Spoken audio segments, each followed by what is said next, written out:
મળી રહ્યા છીએ। તો પ્રતિવર્તી ક્રિયા અને પરાવર્તી ક્રિયા એટલે શું અને એની સમજૂતી આપણે જોઈએ।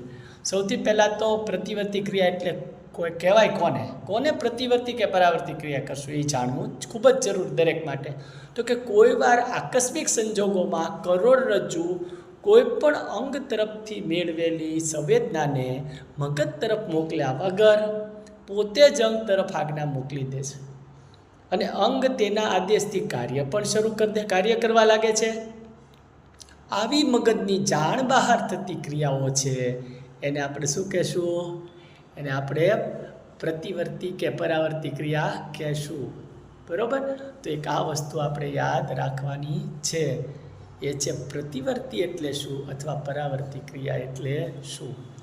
હવે પરાવર્તી ક્રિયા કેવી છે એ આપણે જાણી લઈએ, એની વ્યાખ્યા તો જોઈએ આપણે।